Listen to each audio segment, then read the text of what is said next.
Paracelsus was a man of many names, while his real name is actually Aurelius Philippus Theostratus Bombatus von Hohenheim. One of the titles given to him was Grand Master of the Teutonic Order. Paracelsus was one of the first medical professors to recognize that physicians required a solid academic knowledge in the natural sciences, especially chemistry. Furthermore, he allowed for the access of medical academic work to learned people.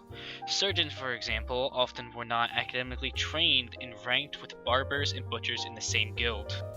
Paracelsus was also known as Theophrastus when he was a boy, and was the only son of an impoverished German doctor and chemist. His mother died when he was very young, and shortly thereafter his father moved to Villach, southern Austria.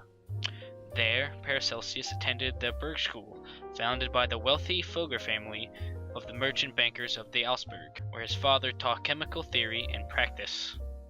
Paracelsus is said to have graduated from the University of Vienna with a baccalaureate in medicine in 1510. He then went to the University of Ferrara in Italy, where he was free to express his rejection of the prevailing view that the stars and the planets controlled all the parts of the human body.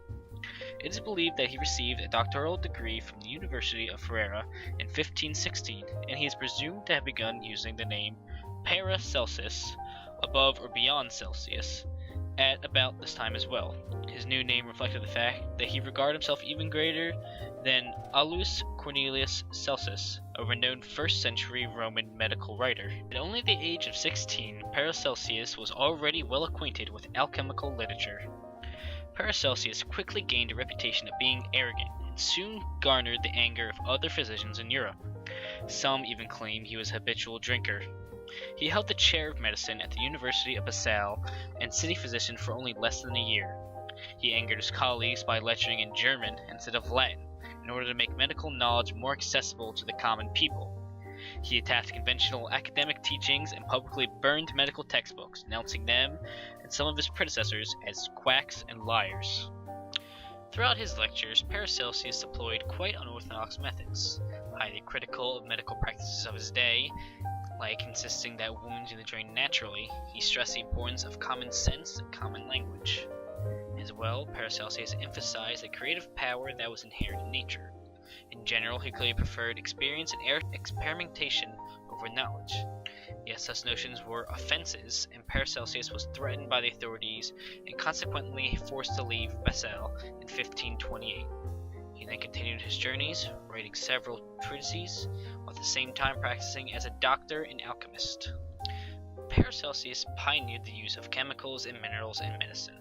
His medical views were that sickness and health in the body relied on the harmony of man, microcosm, and nature, macrocosm. He took an approach different from those before him, using this analogy not in the manner of soul purification, but in the manner that humans must have the certain balances of minerals in their bodies, and that certain illnesses of the body had chemical remedies that could cure them. Hippocrates put forward the theory that illness was caused by an imbalance of the four humors: blood, phlegm, black bile, and yellow bile. These ideas were further developed by Galen into an extremely influential and highly persistent set of medical beliefs that would last until the mid-1850s. The dominant medical treatments in Paracelsus' time were specific diets to help in the cleansing of the purified justices, combined with purging and bloodletting to restore the balance of the four humors.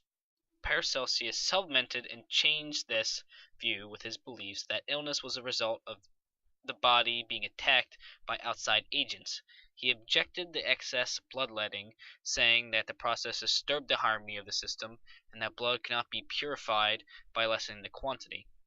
During his time as a military surgeon, Paracelsus was exposed to the crudity of medical knowledge at the time, when doctors believed that infection was a natural part of the healing process.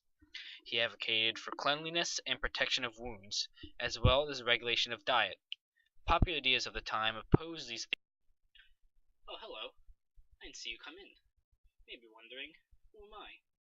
I'm not Paracelsus, but I'm a man who he helped heal. Now, I took a narrow room to the arm, and many doctors, well, there's not a lot they can really do besides take the air out and hope that they live. But with Paracelsus' help, he helped restore the harmony to my body, and with this remedy, too. And I have to drink that once or twice a day, and soon enough I'll be all healed again, no infections or any sign of dying.